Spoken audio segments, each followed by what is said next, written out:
So, your houseplant died. Again. You bought it with hope. You gave it a cute little pot.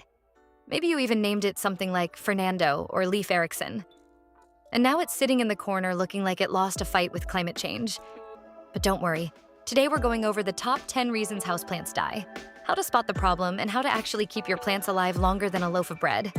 And trust me, some of these mistakes are way more common than people realize. Also, stay until the end because the final reason is probably the one that's secretly killing half your plants right now.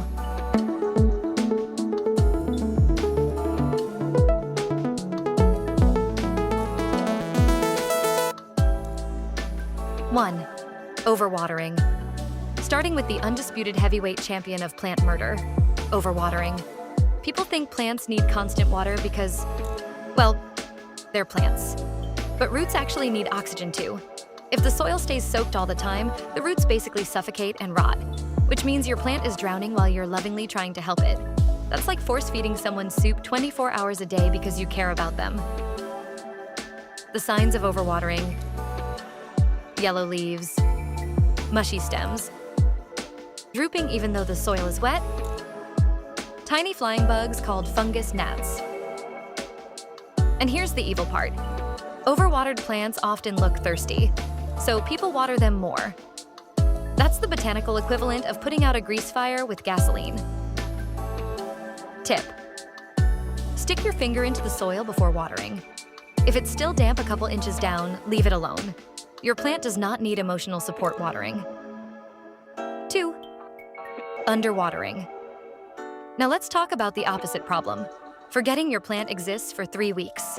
Some plants are resilient. Others will collapse like Victorian noblemen with tuberculosis the second they get dry. Signs: crispy brown edges, bone-dry soil, droopy limp leaves, potting soil shrinking away from the pot. The good news? Underwatering is usually easier to fix than overwatering. If the roots are still alive, most plants can bounce back surprisingly fast. Unless it's one of those dramatic plants that treats mild dehydration like a personal betrayal. Looking at you, peace lilies. 3. Not enough light. A lot of people hear low light plant and think it means plant that thrives in a dark cave. No. Low light means survives, barely. Plants need light for photosynthesis, which is basically how they make food. Without enough light, they get weak, stretched out, pale, and sad. Kind of like me during finals week. Signs: long skinny stems, tiny leaves leaning toward windows, little to no growth. And no, putting a cactus in the darkest corner of your apartment does not make it minimalist. It makes it doomed. 4. Too much sunlight. On the flip side, some people move their plant directly into blazing afternoon sun and accidentally turn it into spinach chips. Not every plant wants full sun. A lot of tropical houseplants naturally grow under jungle canopies where the light is filtered. So putting them in harsh direct sunlight can literally burn the leaves.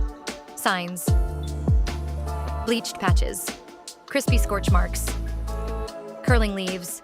Basically, if your plant looks like it got sunburned in Florida, move it back from the window a bit. 5. Bad drainage.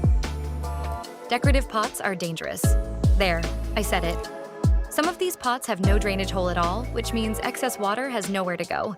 So your plant ends up sitting in swamp conditions 24/7, which most plants hate. Tip: always try to use pots with drainage holes, or keep the plant in a nursery pot inside the decorative pot. That way you can take it out and drain the excess water instead of creating a tiny root bog. 6. Wrong soil. Not all dirt is the same. Some plants like chunky, airy soil.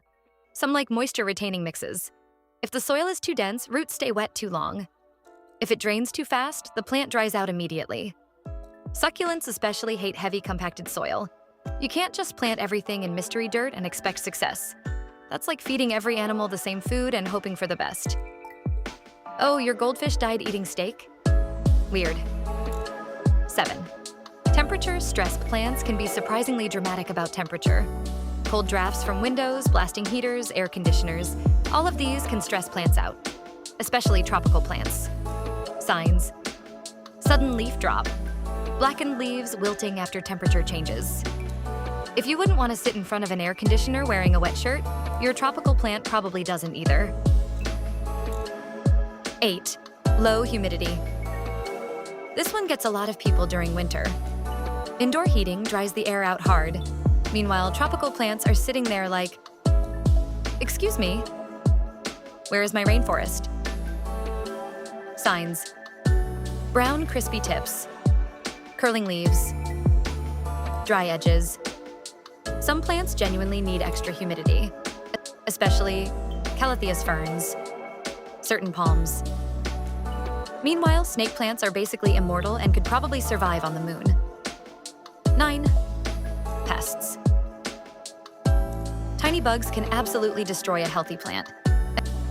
The worst part is you usually don't notice them until the infestation becomes a full civilization. Common offenders include spider mites, mealybugs, fungus, gnats, scale insects. Signs: sticky leaves, tiny webs, white fuzzy spots, speckled damage. Pro tip: check plants before bringing them home. Because sometimes buying one infected plant is basically inviting a biological invasion into your living room. 10. The last reason your plants are dying. You won't leave them alone. Seriously, people constantly repot them, move them, water them, fertilize them, trim them, rotate them, inspect them, whisper motivational speeches to them. Plants actually like stability. Sometimes the best thing you can do is stop panicking and let the plant exist for a minute. A lot of beginner plant care is basically learning when not to interfere, which honestly is a life lesson too. Bonus reason number 11. Some plants are just absolute divas. And stores never warn beginners about this. You walk into a plant shop and see this gorgeous tropical plant with giant leaves and dramatic colors, and you think, "Wow, this will bring peace and beauty into my home." Meanwhile, the plant is thinking, "If the humidity drops below 73% for even a moment, I will perish." Some plants are genuinely beginner-friendly. Others were apparently designed by nature specifically to test your patience. The biggest offenders: fiddle leaf figs, Calatheas maidenhair ferns, certain orchids. These plants can be super rewarding, but they can also collapse because you looked at them wrong. And the problem is, beginners often buy difficult plants first because they look the coolest. That's like learning to drive in a Formula 1 car. Tip: start with easy plants first.